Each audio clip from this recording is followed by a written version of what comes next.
Coming up on Triangulation, I talk to Bryan Walsh, author of End Times, A Brief Guide to the End of the World. And despite the fact that there are so many ways that humans might leave our existence, there's hope, so be sure to check it out. Netcasts you love. From people you trust. This is Twit. This is Triangulation, episode 410, recorded August 16th, 2019. Bryan Walsh, End Times.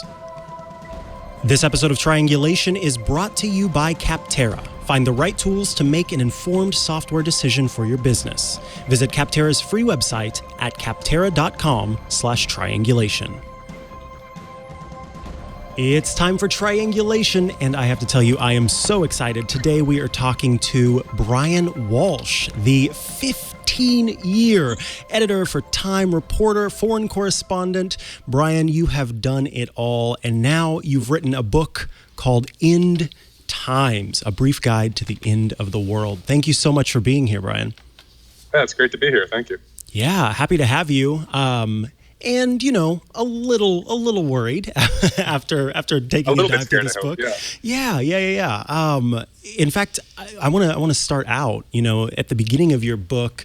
You have a lovely anecdote there, and you're talking about, the birth of your child and how that played a role for you in kind of motivating you to write this book. And so I'm curious, was that the main reason, the big reason that really pushed you here? Or were there some other reasons that you decided to tell all of us how we're all going to go extinct? Well, in some ways, it sort of grew out of years of working as a journalist, reporting on disease, reporting on foreign affairs, geopolitics, definitely reporting on climate change for a number of years. But yeah, I really feel like his birth, which happened a little bit after I started the book, kind of galvanized me, because it helped make me understand that the real burden here, the real sort of people who need to be saved, is not just those of us who are here right now. It's everyone who could exist in the future, provided, of course, we don't all screw it up. If the world goes extinct tomorrow, that's quite bad for 7.7 billion people. But you have to think like that means tens of billions, hundreds of billions of people in the future might never be born. So that really drives home the responsibility we have now, at a time when there's a lot of things that could potentially go wrong, both natural and things we could do ourselves.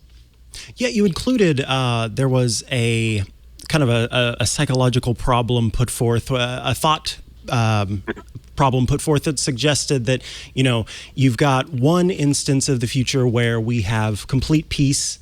You've got one instance of the future where everyone is wiped out, and then one instance of the future where only a very, very, very small percentage of people live after some sort of existential crisis. And it's very easy for us as human beings to say, okay, obviously we want the peace, and there's a huge difference between peace and humans going away completely. But can you talk a little bit about how there's actually quite a big difference between a little bit living and no one living? Yeah, absolutely. I mean, this example, which is from Derek Parfit, who's a now deceased ethicist at Oxford University, really sort of crystallizes that importance of the future to me. Because on one hand, it seems 99% of humanity dying, that's unmanageably awful. But if there's at least some people left over to carry on, to rebuild, then there actually can be a future. And again, then you're talking about rebuilding to billions or more people in those decades, centuries that could follow. But if it's 100%, that's it, end of story. And so as bad as that 99% would be, the loss of the future altogether, which is what human extinction means, that would be by far worse than the difference between that 0 and 99%. Absolutely. So we want to be able to make it to the future, obviously. We want to be able to get there. And unfortunately, there are many different things that are standing in our way. I want to talk about the availability heuristic. First of all, I just really love learning new terms, and especially for some reason, psychological ones. And This was one where, as I was kind of learning about it and what it means, basically the risks that are most present to us are the ones that we're going to care about. And so there might be some situation where in the future, we've got this mass existential crisis, but if my foot is on fire, then that's the thing I'm going to worry about. Can you talk about kind of how the availability heuristic changes the way that people think about these end time scenarios? Well, the availability heuristic really drives home how it's hard for us to actually get our heads around these risks, because by definition, we've never experienced them. We've never experienced a nuclear war. We've never experienced a pandemic that could kill everyone. We've never experienced an asteroid coming down Armageddon style and destroying the entire world. So it's hard for us to really feel that these risks are present. Whereas when we look at the news, we see, terrorism, mass shootings, these are real risks.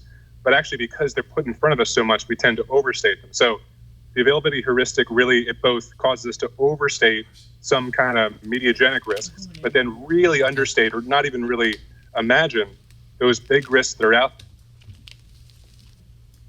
there, real hole in our consciousness. And so the challenge for us is to overcome that, whether it's by listening to scientists, whether it's by really even using things like science fiction to imagine the future, and get our heads around these super rare, super unlikely, but high consequence disasters, and begin to take the steps that can be taken to minimize that risk. All right. So I want to ask you now about, you mentioned that we've got, of course, these situations, these kind of small situations that end up affecting a small number of people, whereas climate change, disease, biotech, some of these bigger ones are more present, more dangerous. And for you, I'm sure you're asked this a lot, but what is the biggest thing for you? And I know you said biotech. Can you explain why that one kind of is the standout in your mind after having researched all of these different ways we might die? So the reason why is you look at disease, for instance, and disease has killed more human beings than anything else in the world, anything more than any kind of war, natural catastrophe, anything, it's disease. But in nature, viruses and bacteria are limited by evolution. They can only get so virulent, they can only get so contagious, or they'll literally run out of people to kill. But new technology in biology, gene editing, for instance, synthetic biology, could potentially allow us, and is getting very close to that ability actually, to engineer viruses that wouldn't follow those limits, that could actually break through them. And that's scary because it takes something that's already deadly enough in nature and supercharges it. And then suddenly, you get something that might be able to spread around the world. Like one example I cite is actually taken from a real exercise done by a lab where you combine the common cold with Nipah virus, which is a really deadly but rare virus, and you get a super cold eventually. And it can spread like the cold. It kills like something like Ebola. The result is utter catastrophe. And what's really worrying is that this kind of work is getting easier and easier all the time. Nuclear warheads still require a lot of resources, a lot of ability. Really only states can do that. But biology is something that there are many scientists out there, and the easier gene editing gets every year, the more people can eventually do something like that, and the bigger chance is that someone will do it on purpose, say like a terror group, for instance, or by accident. In the case of legitimate scientific research where you're doing something to try to understand the virus better, you may add some function to it using genetic engineering. It gets out. Viruses do get out, and then it's out there in the world and could do just terrible things. Yeah, so you mentioned, this by mistake kind of thing that could happen. And originally, as I was going through this and thinking about asteroids being a way that we wiped out, well, not we, but that the universe wiped out so many different species on the planet, I kind of had this moment where I thought, wait, did the dinosaurs have it better than us? Because they didn't have these human beings with little tools playing around with viruses and making colds into super colds that kill 2/3 of a population. Do you feel like that's the case? Were dinosaurs better off than we are today? It's a very interesting point because it kind of gets at how there's two sides to this. Because on one hand, the dinosaurs weren't out there creating new technological tools that could eventually come back to bite them, or even things like nuclear weapons. On the other hand, they didn't have the ability to protect themselves against natural risks like that asteroid. And we actually do. So, technology is a dual use situation here where it can be used for ill, but it also has amazing positive uses, including defending us against something like asteroids. NASA has programs both to search for near-Earth objects, but also theoretically to deflect them. And we didn't have the ability to do that until, maybe about 10 years ago or so. And that shows how not only are we putting ourselves in greater risk, but we also have the ability to protect ourselves. The challenge is going to be how to get the most out of those technologies without putting ourselves at unacceptable levels of risk. So you're saying that there was no dinosaur version of NASA? Not that I know of. Darn. But who knows? Maybe. I mean, if there was, it clearly didn't work. Yeah, they clearly didn't pull that off. So let's go ahead and I mean, I just want to note how well researched and how full of facts and figures this book is. My question there is: this something that was just part of the research for this book, or were some of these things that you've gained over time as you're putting together this book and through your career? I'd love to hear a little bit more about the process of writing this book. Sure. Well, absolutely. A number of the things I did in this book come from those years of working as a journalist. I write about what it was like to be in Hong Kong during the SARS epidemic in 2003. I worked on climate change for years, and I went to the Copenhagen Climate Conference. I went to the Greenland ice cap. So I was able to actually see that stuff with my own eyes, and that really informed how I came to view those subjects. And then in addition, of course, I did a lot of work for the book specifically, whether it was obviously a lot of digging through the research papers that have been written about this. This whole field of existential risk really has blown up really over the last 10 or 15 years. So there was a lot to go through there, a lot of people to talk to, but also places to go as well. I went to Trinity site in New Mexico where the first atomic bomb was tested, which is remarkable, not just because that's by itself pretty remarkable, but that was the birth of human-made existential risk. From that year on, July 16th, 1945, human beings had the power to destroy ourselves, which we had never had before. So it was things like that. It was going to labs in Boston where people are doing gene editing and synthetic biology. It was kind of trying to draw all that together, synthesize it as much as possible. The subtitle is A Brief Guide to the End of the World. I'm not sure it actually ended up being as brief as I thought it would be. It turned out to be a little longer. Certainly when I actually got the copies, I was like, wow, that book is actually quite thick.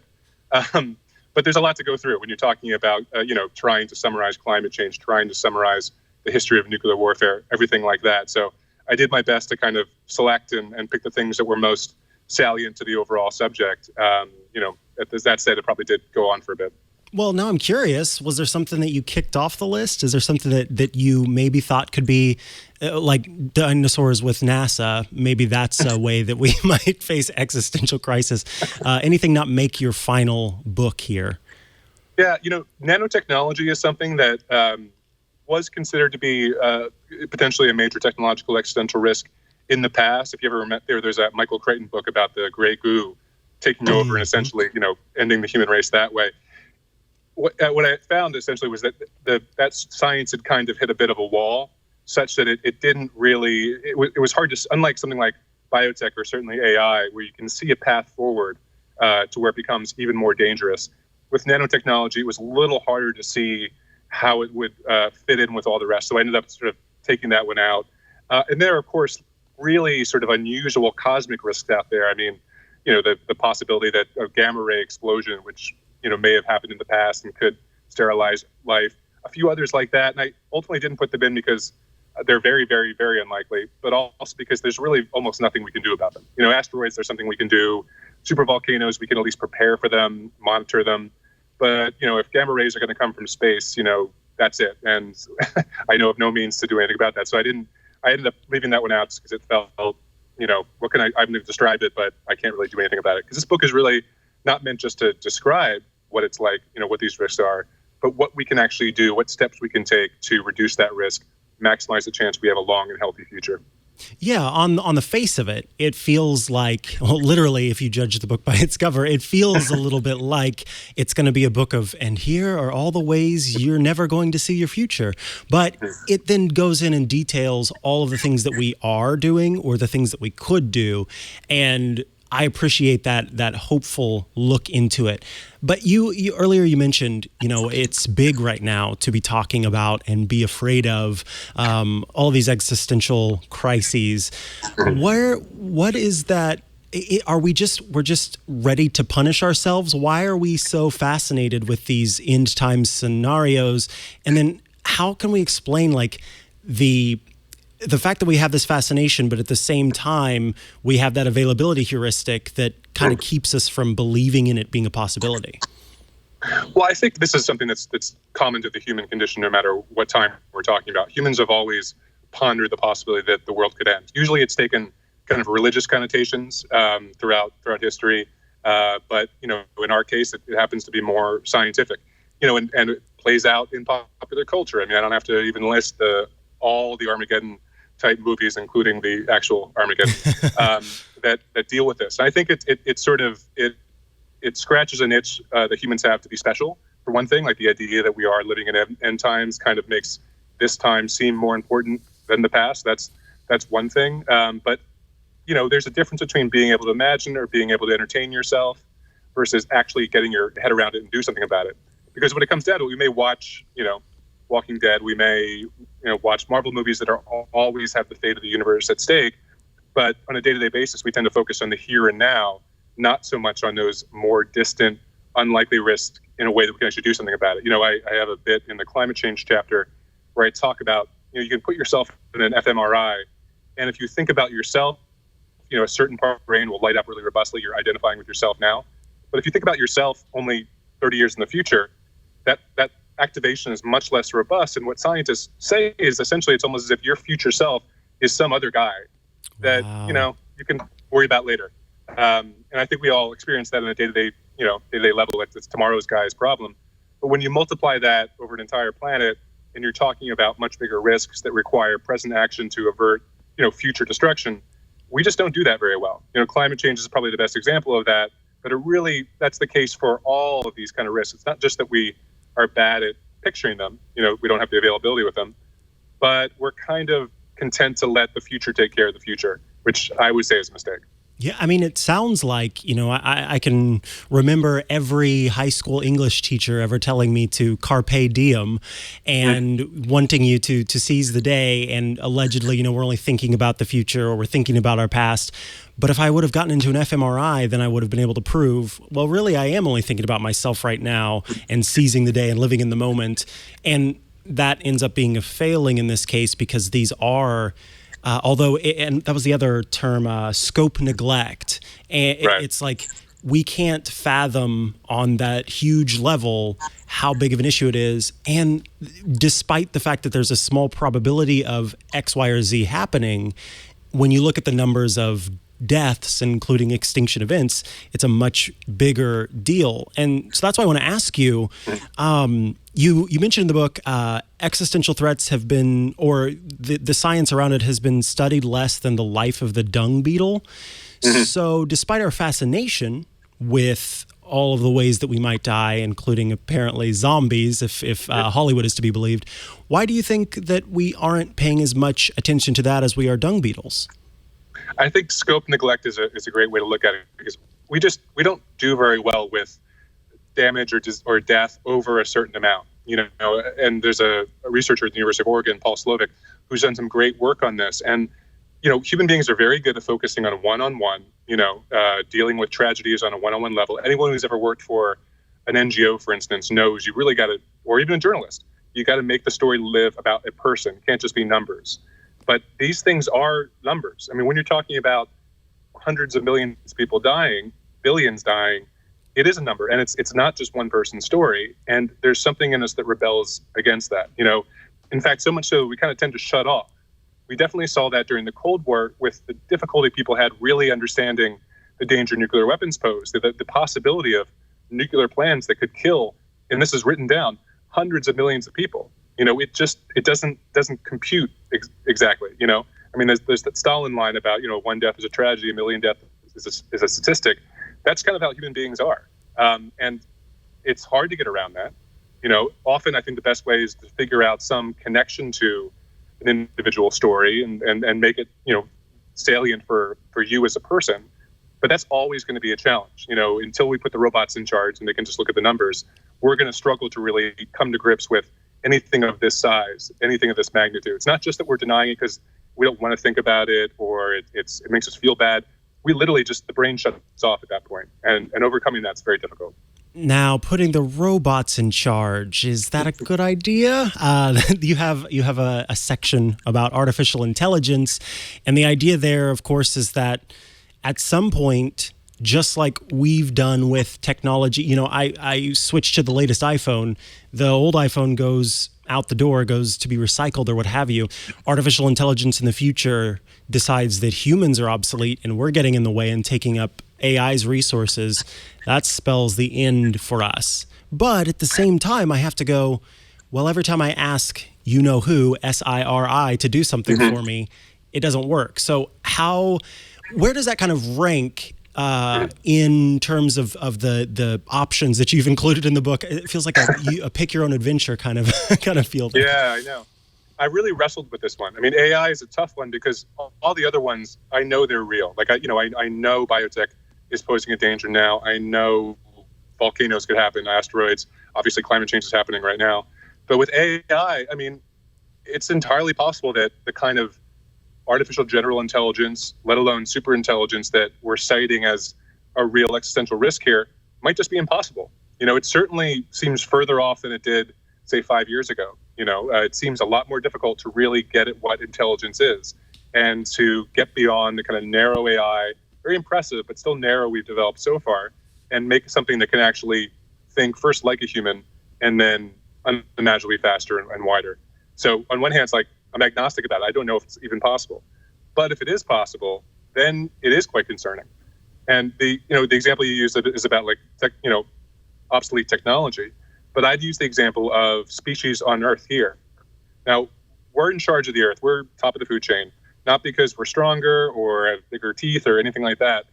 It's because we're smarter. Many orders of magnitude smarter than any other species on this planet. And so that means we're in control. We want their land, we just take it. We want their food, we take it. And we've seen what happens. We see, these waves of extinction happening right now. What I'd be concerned about with a true super intelligent AI is the same thing. Suddenly that becomes the top organism on this planet because it's smarter, and being that much smarter, it can achieve its goals far better than we could. And then maybe it's not malicious. I don't think we can imagine AI having emotions in that kind of way, the way we have it in science fiction, like revenge against its creators. Rather, it might have an objective to complete, perhaps something we programmed in, that it just decides we get in the way and it gets rid of us, and that's a real concern. I mean, what to do about it, that's a lot harder, Is it even possible? That's a whole separate story. And I think a lot of the people who are hyping this risk up also have very optimistic timeframes when it comes to AI. But it's definitely something we have to keep in mind. And even without getting to a super intelligence, AI can pose a whole lot of problems by being integrated into things like weapon systems, for instance, or certainly in terms of what we're seeing around society, being able to use AI agents, for doing phishing or social disinformation campaigns. So a lot of danger gets there before we even get to the sort of Nick Bostrom paperclip factory super intelligence thing we're all concerned about. Yeah, so it's got much potential to be an issue, like you said, before we even get to the existential crisis level, which could then lead us down that path. One of the things that I wanted to talk about that really stood out for me is in the case of disease, which has killed more humans than anything that we've faced so far with the germs, the viruses and things like that. You talked about how important trust in officials and in vaccines and in medical science and all these things are in that case. And AI is a little bit responsible for that trust being eroded right now. So we're almost facing like a super mecha hybrid of some of these things if we were to be faced with the case of a disease outbreak. Can you talk a little bit more about like why trust is important in those cases and how the erosion of trust has hurt that? Yeah, I think that's a great example. Disease is probably the best one out there where you really need strong social trust in the government and how the government's responding to something to really handle that. And what would really worry me now is that trust doesn't exist. It's being undermined by the people in charge. So you could see, President Obama, for instance, had to handle a flu pandemic. He had to handle Zika. He had to handle Ebola, and he did a very good job. But it's hard to imagine that happening now in the current information environment where it's so easy to spread disinformation, where it's so easy not to believe what you're being told, even before you get to who's actually doing the telling in this case. and that's gets at how AI can be a part of that. It's sort of under that rubric of malicious uses of AI. It doesn't have to actually mean creating, a murder bot that could go and autonomously pick who it wants to kill, but it can just be part of that system of breaking down social bonds. And that's especially important if anything goes wrong. I sort of end the book by talking about how you can survive as a society a major catastrophe like this, but that will only happen if you actually pull together. I mean, for all that fiction tends to show about lone survivalists, things like that, you're not surviving something like this on your own. It's going to have to be in a unified way, and right now that's really hard to imagine. And the way AI is integrating into social disinformation definitely accelerates that. So that's one of the things that has me, in reading this book, like I said, I was appreciative of the positivity, but by golly, we have, as you've mentioned, these different kind of psychological blocks that get in the way. And one of the things you mentioned in 2018, during the reveal of the updated doomsday clock from the Bulletin of the Atomic Scientists, there weren't very many journalists in attendance for this, despite the fact that it was, 2 minutes to midnight? Revealed? Yeah, 2.5 minutes, yeah. Yeah, and that it hadn't been that way for a very long time. And you even said, I remember as a quote, you witnessed the forgetting. You literally walked out and you saw that people were forgetting that they had just witnessed this. It wasn't on the news. Right. How do we overcome ourselves in this to be able to be prepared for this, or do we just need to rely on the folks that you went and visited, knowing that they're out there working on these things?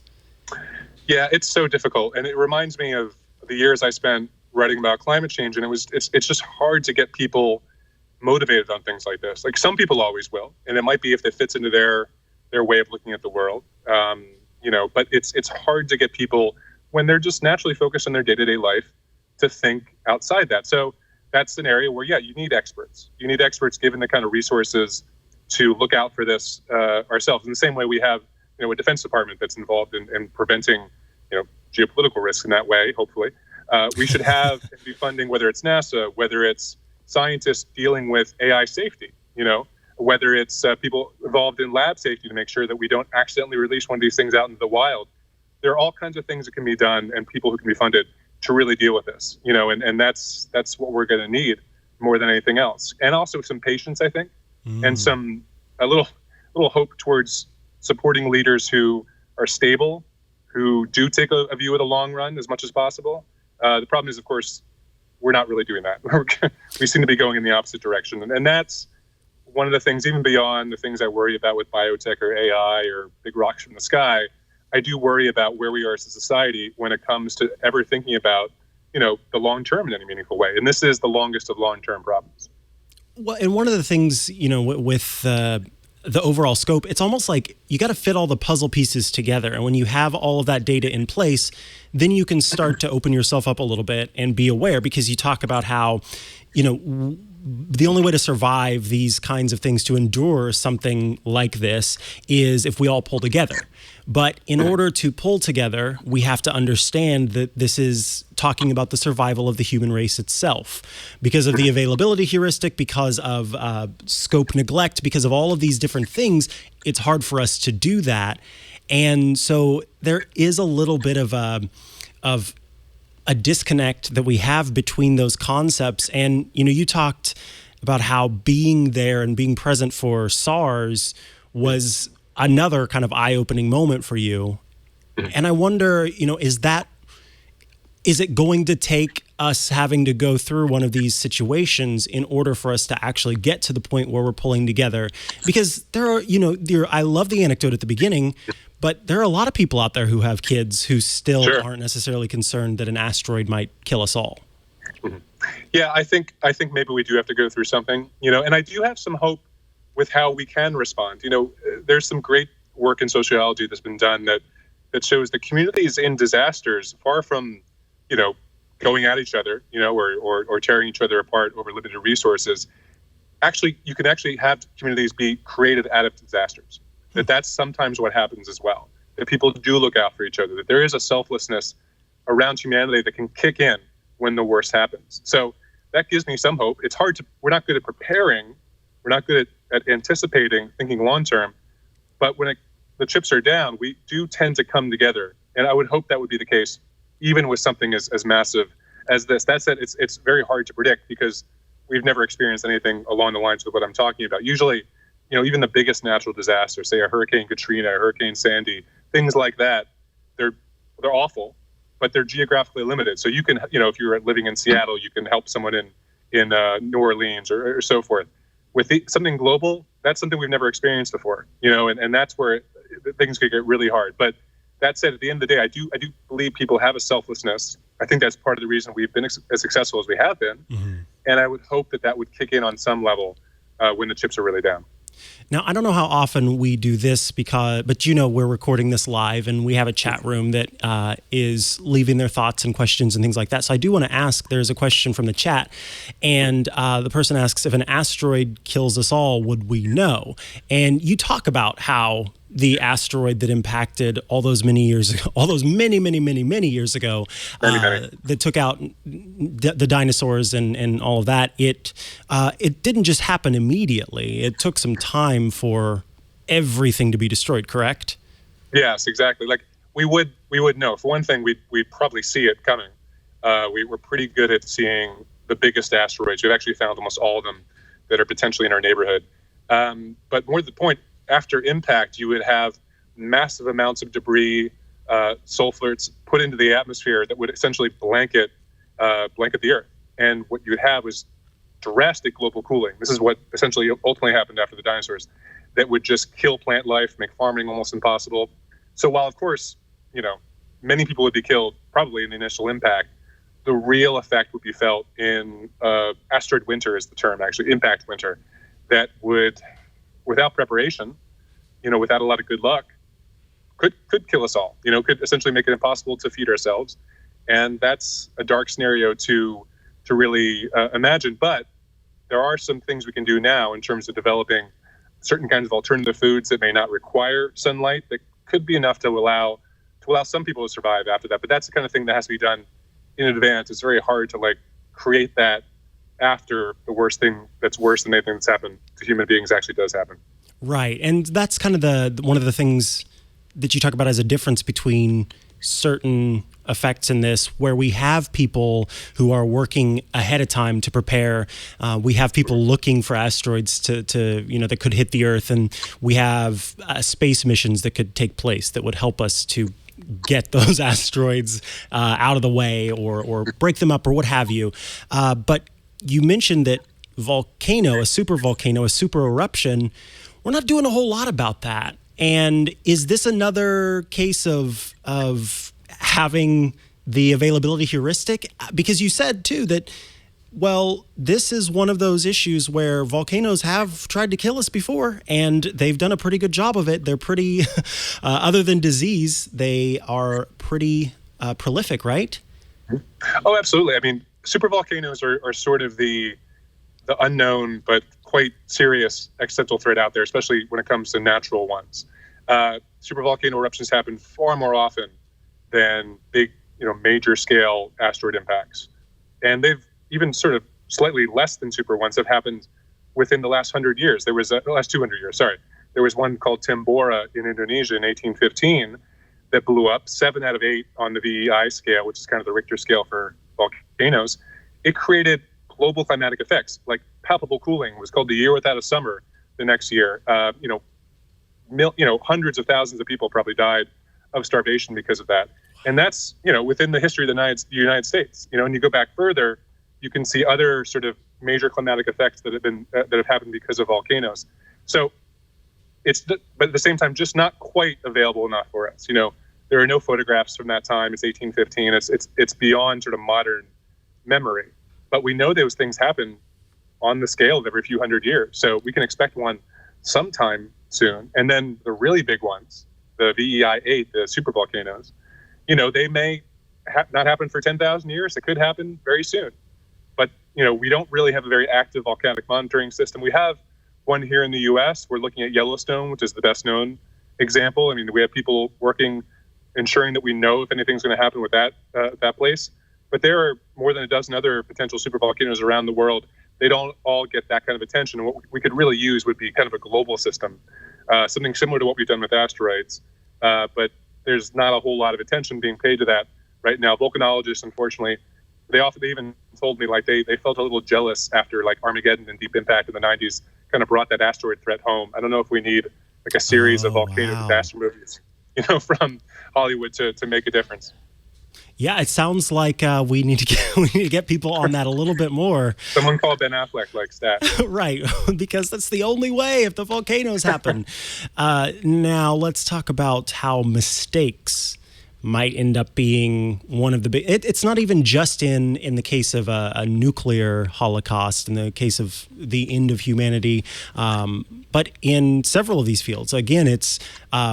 You worry, like dinosaurs, they didn't have to do anything to be wiped off, but we've got other humans we have to worry about in these different cases. And we had the issue where Hawaii was freaking out because they thought that there were missiles incoming. So nuclear mistakes might be the thing that leads to nuclear war and extinction rather than an active nuclear crisis.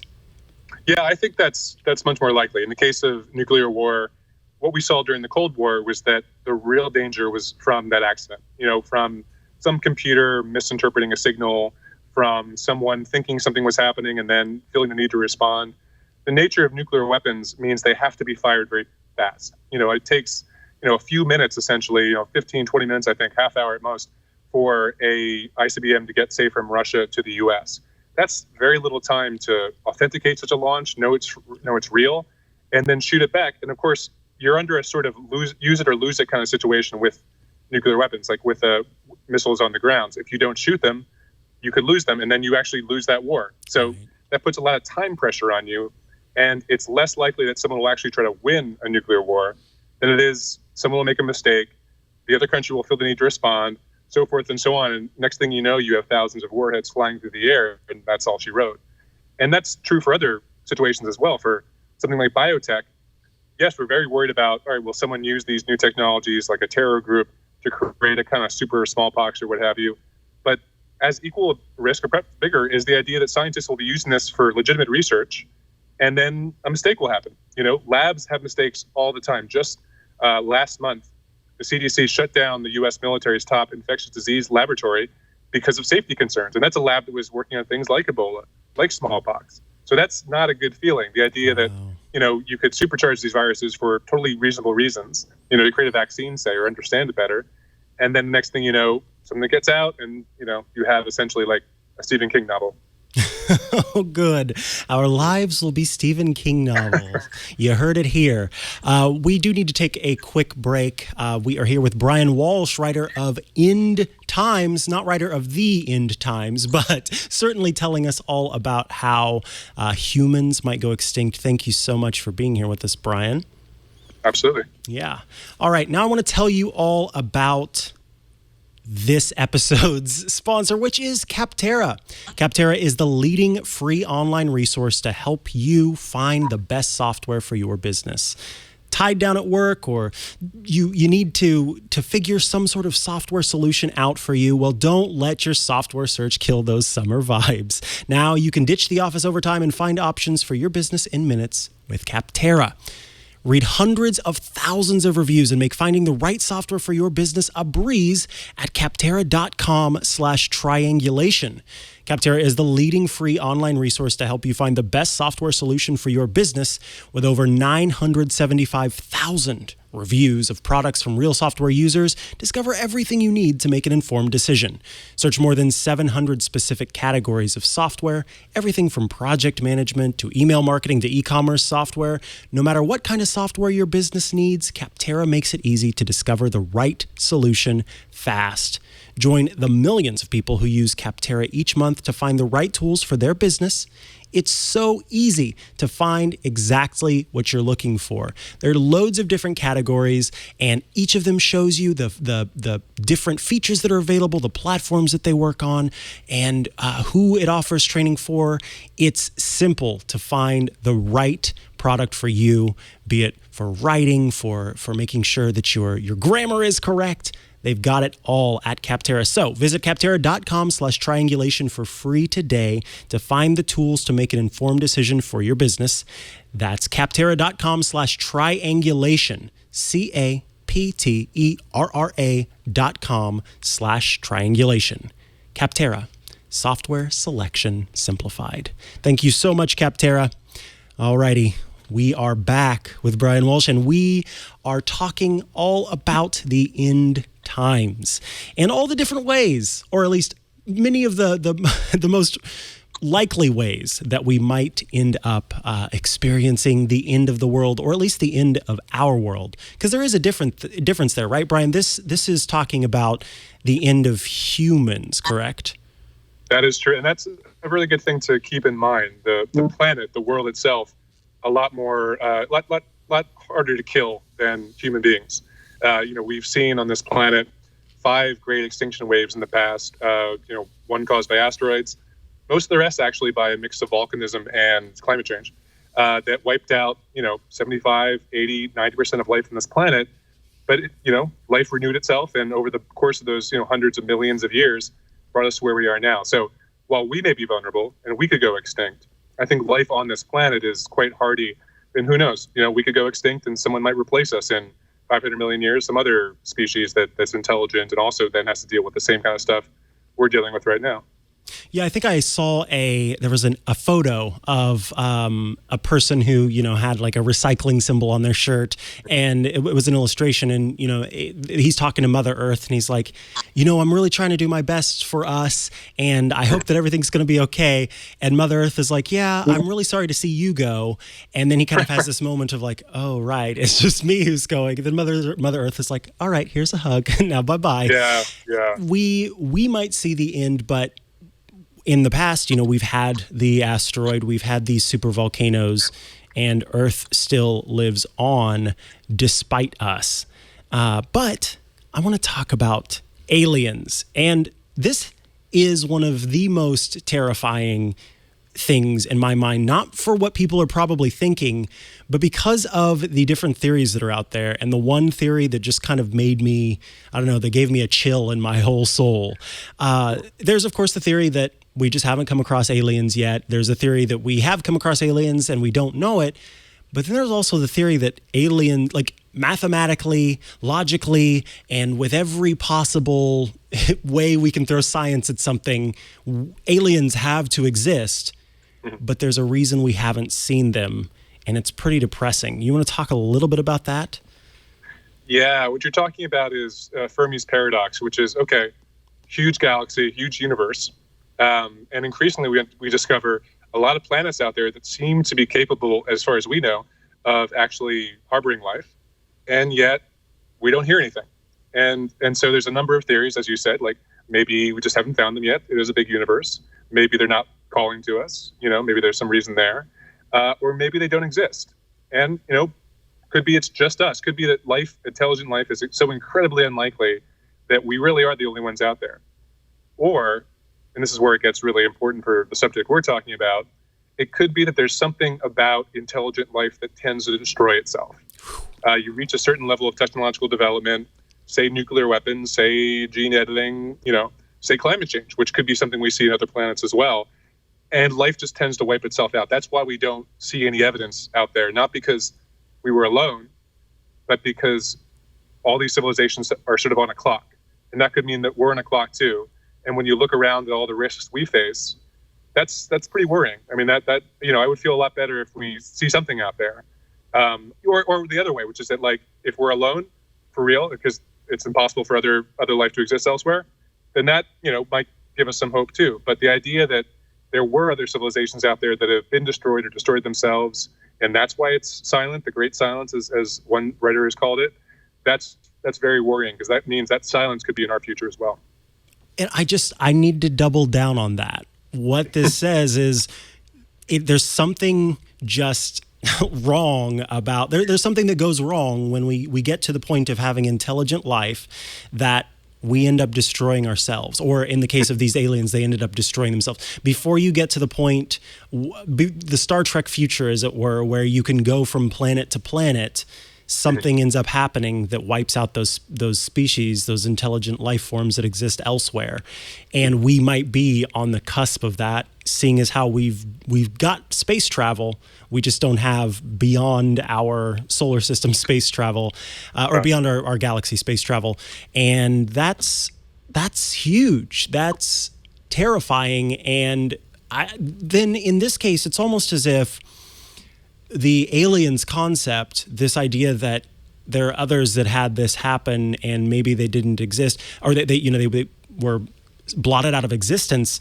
So that means that potentially one of the other things that's on your list is the reason why they were blotted out of existence, particularly like biotech and nuclear war. More beings making mistakes, yeah? Yeah, exactly. And it should concern us in just that way. And we'll also, when you're looking for life, out there in the galaxy, you can also be looking for evidence of past civilizations. We do that on Earth, after all. We sift through our own dirt with archaeology to find evidence of civilizations that once lived on this planet.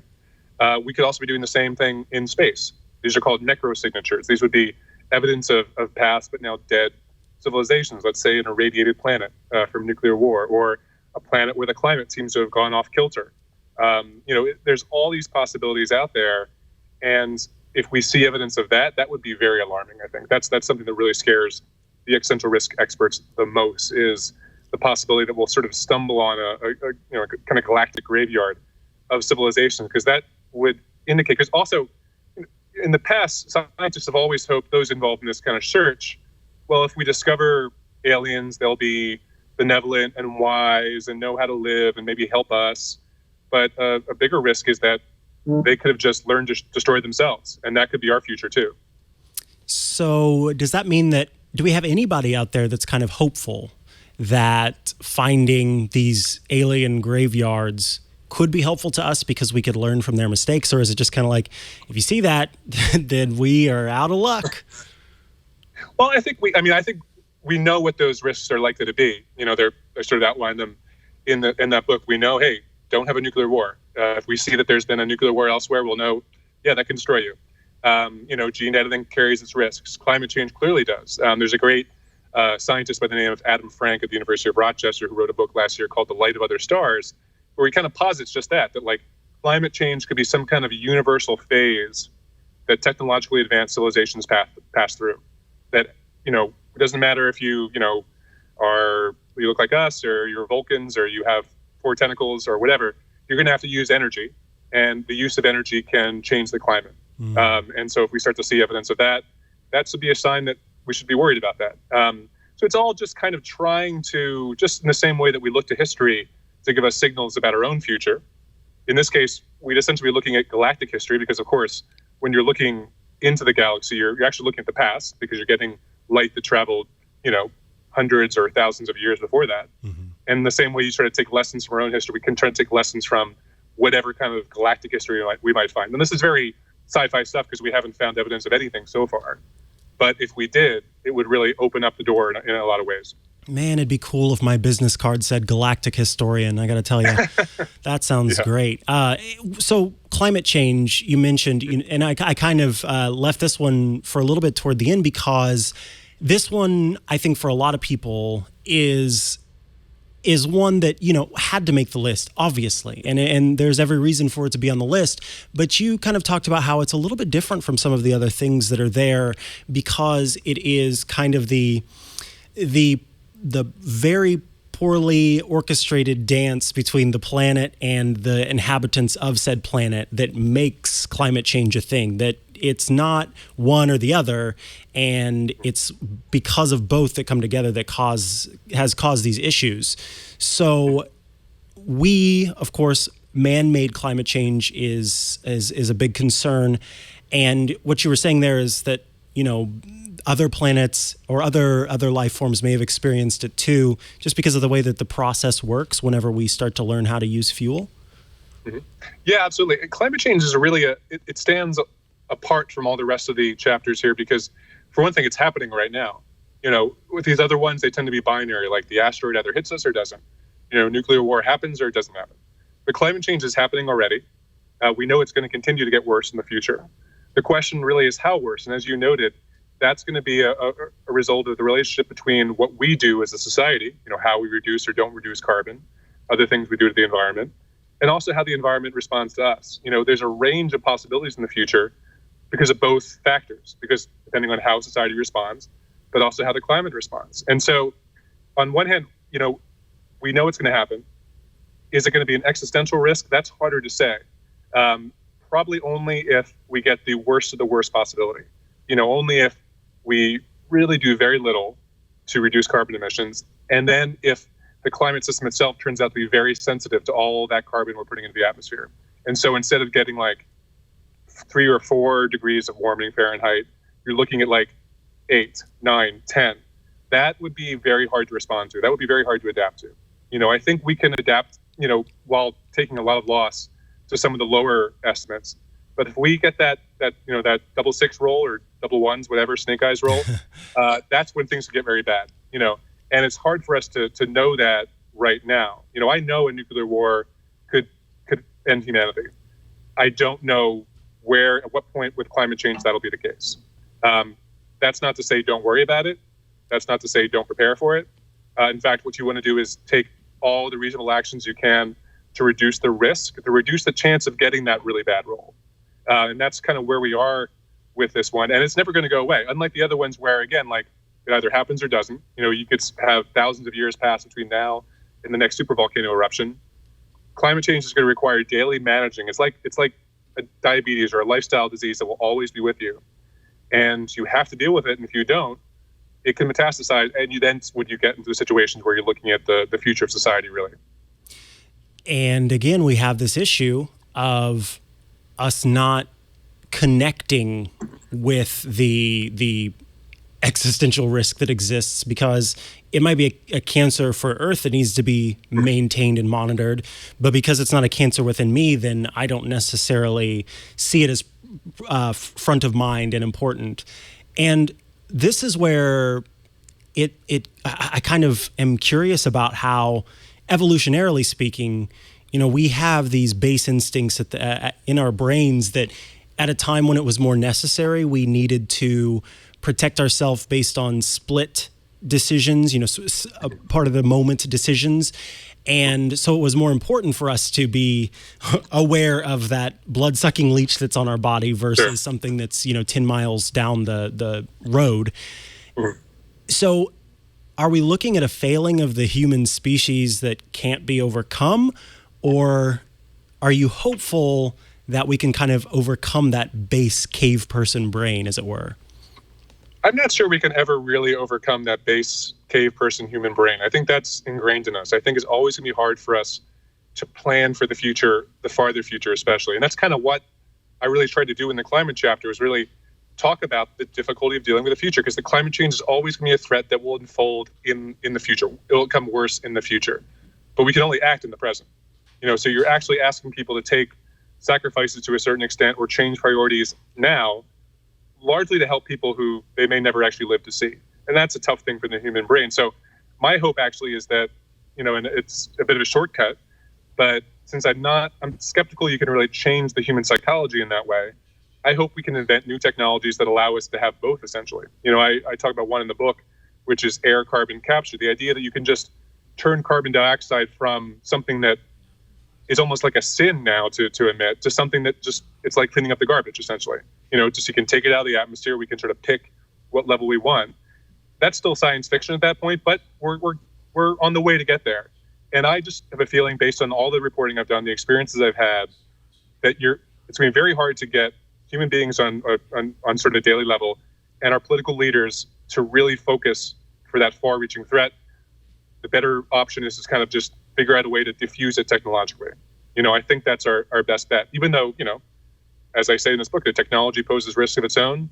But I think we just have to keep going in that direction and find ways to change the world to match our psychology, rather than having a lot of hope that you can sort of get a kind of spiritual or political awakening among human beings to really care about the future in that way. Wowie. Okay, wow. So the only way I like this because this is returning my hope. I mean, I have that kind of skepticism about our ability to change the way that humans think, not just in this, but in so many things, because of that tribal mentality that we have, having spent so many years in that sort of mindset, and how it affects the way that we see other things. And so it's about shaping the world around us to match the psychology that we have, versus just sort of twiddling our thumbs and hoping that we can just like have a moment where everybody's mind is awakened and we go, oh, we do need to work together for those people. And so you're saying that kind of technology is the way to go about reshaping the world around us to match our psychology? Ultimately, I think yes. Like when you look at the history of humanity, especially just since industrialization, since literally human beings were able to like make large-scale differences in the planet, we tend to be faced with natural limits.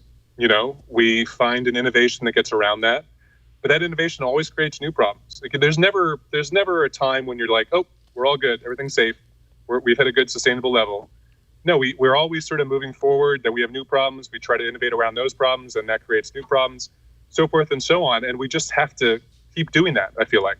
If we could be satisfied with less, with a sort of steady state, sustainable world, that could work. But it's just nothing I've seen in my life traveling around the world, seeing people who want to have more for their kids, to bring it back to that first point, really, who want a better world, who want more options. I just see people do want more. I understand why that is. And so you need to find ways to extend the playing field, essentially. Back when in the early 20th century, when there were real concerns about would there be enough fertilizer to feed the world, two scientists came up with a method to create artificial fertilizer. Great. Of course, that also was used to make chemical weapons. Bad. And also, of course, it created modern agriculture as we know it, which has a lot of drawbacks. And yet we needed that to really live the way we do now. So we're going to have to find a solution to that problem. We're going to have to find a solution to these other problems. And we're just going to keep that sort of cycle of innovation going. And so far, we've been pretty good at it. We're a pretty good problem-solving species. We just have to hope we actually keep that ability going forward with every new danger, no matter how big it gets, that we face. I've got goosebumps over here, and I don't think it's just because the AC is blasting. And genuinely, that feels good, and that feels like something that we can do because, as you've said, we've done it before. And so the problem, and I think that too is kind of where your book is showing those innovations that are taking place in all of these different fields and the people who are thinking about that. And so I guess it's kind of, in those situations, it's the difference between how you get everybody on board and how you get kind of the right people on board, depending on what the problem ends up being. And when we look at kind of the way that things can go, we either solve for those problems and we don't have to get to the point where now, the world is coming apart. And so we see that part of humanity that reaches out and helps their fellow person. Or we do get to that point, like we talked about a little bit earlier, where, okay, now we're living in this and we will pull together. At the end of your book, it's all about surviving and it's all about the next step. And I just bought my estate in New Zealand, so I'm good. Tell us what is with what New Zealand? Why are people buying houses in New Zealand now? It's far away. It's very bucolic. It's isolated from a lot of things. And it's nice to live in, and it's politically fairly stable, very stable actually. So that's kind of why. It's like if you had a place to hide out from a nuclear war, from AI uprising, that actually might not work so well. They'll find you. Anything like that. Yeah, exactly. They'll find you. That's a good place to do it. So much so that actually I think the government had to crack down on it because too many foreigners were doing just that. But at the same time, it's, one thing you should know is, where the last supervolcano eruption occurred was New Zealand, which also sits on the Pacific Ring of Fire. So it's prone to major earthquakes. So it's not, it's not the safest place on the planet by any means, but I guess it's not a bad place to hang out. They have excellent wine too. So it seems like it's the sort of Silicon Valley rich person go-to bolt hole place. So you still have to get there, which is something people often forget. Like, I'm not sure why people think that, like, in the event that goes really down, their private pilot's going to fly them all the way to New Zealand and then just hang out there. Right. Like, I'll just stay here at the airplane. Right. No, I don't think that's going to happen. I don't think so. And ultimately, I think what you're kind of showing here is that we might have these small solutions, but at the end of the day, I almost think that no matter what it is, there's still going to be the possibility that any of these things that you're talking about are going to reach everybody. And the idea of just like, well, I'll go here and wait it out. I don't think there's really any waiting it out for most of these things, because they are, as we're talking about, existential crises. This is end of humanity type stuff. And pretty much only good old Gaia is going to outlast some of these possibilities. Yeah, whether you're talking about like a backyard survivalist who's stocking up on ammunition and, rations, or you're talking about, a billionaire who has some kind of a vault somewhere. If you're dealing with global catastrophes, which is what I'm talking about here, there's no surviving it on your own. It doesn't matter your resources. And so those resources would be much better spent getting ready for it, preparing for it as a society, as a globe, as a country, maybe even, than it is like trying to guarantee that you can somehow escape it on your own. That's really my strong feeling. I thought, actually working on this book, that whole survivalism, doomsday prepper thing would be a bigger part, but I really found that it's not. It's kind of a false hope. I think one that tends to really appeal to a lot of Americans because it's very, self-reliant. Well, we can weather anything. Mm-hmm. That's not how it's going to work. The people who will survive this are those who can, bring each other together, work together, not the ones who are going off in their compound somewhere. So then I have to ask, how much prepping do you do, or have you done? Not a whole lot, I'll be honest. I've got, we have like a go bag. We have water and some stuff for like a few days, like, for kind of a run-of-the-mill disaster. Yeah, but now for that longer than that, no. I mean, I live in an apartment in Brooklyn, so I'm kind of limited in how much ammunition I could possibly store, even if I wanted to, or any kind of compound anywhere. So, no, I guess I'm hoping I'm hoping society pulls together before that. Otherwise, I'll be as vulnerable as anyone else. Yeah. So one of the things that I've been seeing in the chat is, this is a pretty dark topic, and the book does involve a lot of, it's obviously it's about all the ways that, all the big ways that we could see the end of humanity.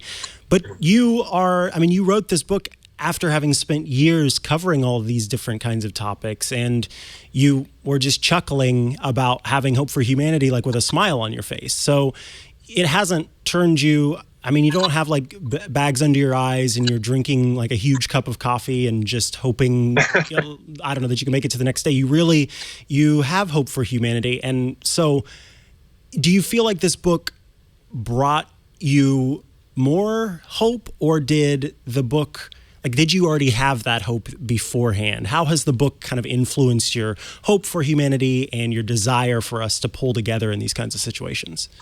Well, for one thing, I'd say, check with me in a week and a half when the book comes out and see how I look then, because I may actually have all those things. But, I think one thing I really learned here is that putting a name to the things you fear, understanding them, actually helps reduce that fear. Mm. When it's just this amorphous, oh my God, the world is, it's going terrible, it's falling apart, which is how a lot of people feel. But when you actually begin to break it down and see what are the things they're worried about, what are the things to be less worried about, when you put the scale on some of these risks, to me that's comforting might not be the right word, but certainly I feel better when I can comprehend what I'm afraid of. And that's kind of what I hope to try to do with this book, both for myself in terms of working on it, but also for anyone who might be reading it. You're not going to leave this book, I think, feeling helpless or feeling, scared to death for no reason. It's sobering, which is what I'm aiming for, but it's also optimistic and pointing a direction that we can go in, that we're not just vulnerable to the universe in general, that we actually have some influence and some power around what's going to happen to us as a species. And in fact, that responsibility and that power can backfire against us, but we can only really manage it if we take it seriously. If we take serious that power and make the most of it. Absolutely. That was the one thing in reading this book. I did feel very good after, especially, like I said, you going and talking to all the different people who are working on solutions for these different things, or at least monitoring these different aspects. And that there are people out there thinking about it. But the one thing that I did walk away a little bit, kind of curious about was the psychological impact that our like base instincts have. And so talking to you today has kind of helped with that a little bit, just to hear your perspective on, yes, we might have all of these psychological theories that suggest that we are kept from caring about things that are very far off, or that we don't necessarily consider front of mind. But despite that, humans have this really awesome ability to be problem solvers and to innovate. And while we might not be able to count on everybody to sort of come together just for no reason as they see it, but that we can kind of shape the world around us to match our psychology, that gives me more hope than any of this. Honestly, I feel good about that, because there's evidence of the fact that we do that. And it is all of these scientists that are out there working on this stuff right now. Yeah, absolutely. I mean, my slogan is, yes, we probably can, when it comes to this stuff. I got to get that. If you don't have that shirt on your website, you should, because I'll buy it. Yeah, no, it's we are a problem-solving species. That's what sets us apart, I think, in many ways. Often these problems are of our own making, and we'll continue to make problems of our own making, because often that's the way, whatever you want to call progress, goes forward. The challenge is like, okay, can we develop at least some wisdom to go along with that power? And in doing so, look at the things very seriously in front of us and figure out a way through it. Not around it, or don't stop movement, but through it, really. And I just feel hopeful that we can. And I guess maybe you have no choice but to feel hopeful. But I really do feel that hope is actually grounded in reality, based off what I've learned during the course of writing this book. I don't know. I've met a few people who don't feel like they have no choice but to be hopeful. That's for sure. So I kind of want to foist this book in front of them and say, read it. We're going to be okay. Bryan Walsh, I want to thank you so much for being here. End Times, a brief guide to the end of the world. Now, this comes out August 27th. That is coming soon from Hatchet Books, where it's hurtling towards us like an asteroid. That's true. A very small one that's not going to wipe out the entire planet. Don't worry. In fact, it'll give you hope about whatever might happen to us in the future, and hopefully we can pull together. And folks can find that wherever books are sold. Yeah. Absolutely. Yeah. Amazon, bookstores, all over the place. Excellent. Yeah. So definitely be sure to check that out. End Times, a brief guide to the end of the world. Bryan, thank you so much for joining me today and giving me hope for the future. I really appreciate it. Thank you very much. It was great to talk to you. And people can find you over on Twitter where? At Bryan R. Walsh. All right. So if they have thoughts and concerns, are they able to send those your way? Mm-hmm. All right. And if you want me to check out your survivalist guides, go for it. Yeah, and I hope to we can compare our go bags, and right, yeah. I'll make sure to buy my New Zealand estate near yours, and it'll be great. Absolutely. Excellent. Thank you so much for joining us. Thank you. All right, folks, we have reached the end of another episode of Triangulation. If you want to check out those episodes, you can head to twit.tv/TRI. That'll, of course, also have links to the different things that we're talking about. So that's going to include a link to where you can check out Bryan's book, as well as all the other shows. You can also head to twit.tv/live if you want to tune in live for Triangulation. This is episode 410 with Bryan Walsh, End Times. And we thank you for being here. So be sure to subscribe and get it in your podcatcher of choice, or watch us over on YouTube. Thanks so much, and we will see you soon.